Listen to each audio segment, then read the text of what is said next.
آیا میدونستین یه خوراکی ساده مثل گردو میتونه بعد از 50 سالگی برای قلب، مغز، خواب و حتی توان جنسی آقایون تفاوت واقعی ایجاد کنه؟ شاید تعجب کنید، اما تحقیقات تازه نشون داده که گردو چیزی فراتر از یه آجیل خوش‌طعمه و اگر درست و به اندازه استفاده بشه میتونه بخشی از نیازهای مهم بدن رو که با افزایش سن کمتر تأمین میشه دوباره جبران کنه. امروز میخوایم با هم بررسی کنیم چرا گردو برای آقایون به خصوص توی سنین بالاتر یه انتخاب ارزشمنده و چطور میتونه به آرامی کیفیت زندگی رو بهتر کنه. گردو یکی از غنی‌ترین منابع اسیدهای چرب امگا 3 گیاهیه. بعد از 50 سالگی بدن بسیاری از آقایون با مشکلاتی مثل افزایش کلسترول، کاهش انرژی، اختلال خواب یا افت خلق و خو روبرو میشه. امگا 3 نقش بسیار مهمی توی کاهش التهاب و حمایت از عملکرد قلب داره. وقتی بدن این چربی‌های مفید رو دریافت میکنه، جریان خون بهتر میشه و رگ‌ها سالمتر میمونن و فشار روی قلب کمتر میشه. همین موضوع برای افرادی که سابقه فشار خون یا چربی خون دارن اهمیت زیادی داره، چون گردو میتونه به کاهش کلسترول بد و تریگلیسیرید کمک کنه. اما ماجرا فقط قلب نیست. یکی از نکات جالب تحقیقات اینه که امگا 3 و ترکیبات مغذی گردو برای مغز هم مفیدن. خیلی از آقایون بعد از 50 سالگی از کاهش تمرکز، فراموشی‌های کوچیک یا حس خستگی ذهنی شکایت دارن. گردو با داشتن آنتی اکسیدان‌ها و آمینو اسیدهای ضروری سوخت رسانی به مغز رو بهتر میکنه. یعنی کمک میکنه سلول‌های عصبی با کارایی بیشتری پیام‌ها رو منتقل کنن. نتیجهش چیه؟ ذهن آرومتر، هوشیاری بهتر و کاهش نوسانات خلقی. شاید عجیب باشه، اما بعضی مطالعات نشون دادن افرادی که به طور منظم گردو مصرف میکنن احساس شادی و آرامش بیشتری رو تجربه میکنن. دلیلش هم حمایت گردو از هورمون‌های مرتبط با خلق و خو هستش. اما یکی از مهمترین بخش‌های فواید گردو مربوط به آقایونه. توی چند تحقیق مشهور، مردان جوانی که به مدت چند هفته روزانه حدود 75 گرم گردو مصرف کرده بودن، بهبود قابل توجهی توی کیفیت اسپرم، تحرک و شکلش رو گزارش کرده بودن. یعنی گردو تونست به شکل طبیعی سیستم باروری رو تقویت کنه.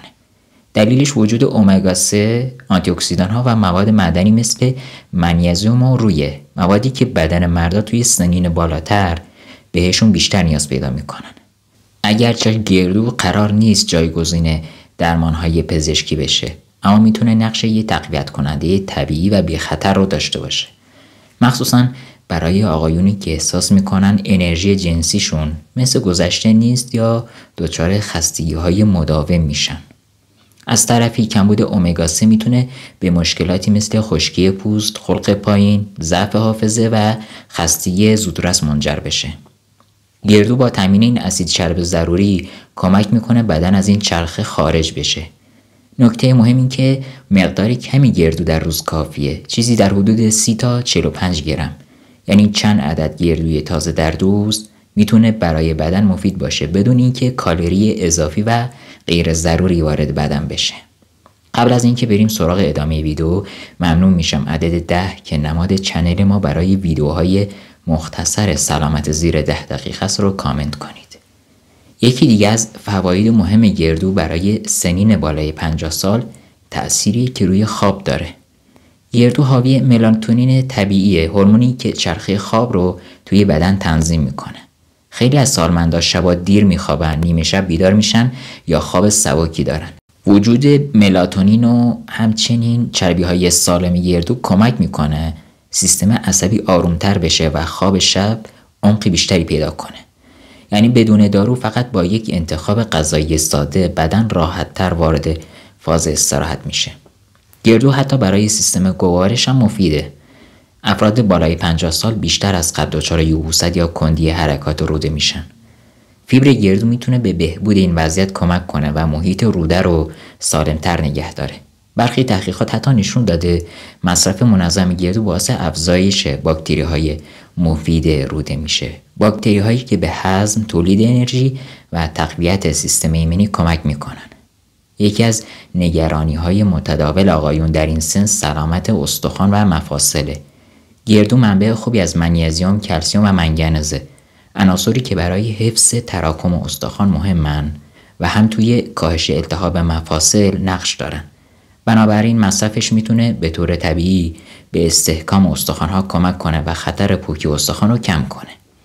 نکته مهمی که باید با احترام یادآوری کنم اینه که حتی خوراکی‌های سالمی مثل گردو هم اگر بیش از حد مصرف بشه میتونه باعث افزایش وزن بشه. چون گردو چربی مفید داره اما کالریش هم نسبتاً بالاست. بنابراین بهتر مصرف متعادل داشته باشید. همچنین اگر دیابت، بیماری قلبی، مشکلات کبدی یا محدودیت غذایی و بیماری خاص دارید، حتما قبل از اضافه کردن مقدار زیاد گردو به رژیم غذاییتون با پزشکتون مشورت کنید. توصیه های ما جایگزین درمان پزشکی نیست، بلکه راهکارهای کمکی برای بهبود سبک زندگیه. اگر این ویدیو براتون مفید بود کانال ما رو سابسکرایب کنید و توی گروه های خانوادگیتون به اشتراک بذارید. تا ویدئوی بعد تندرست باشید.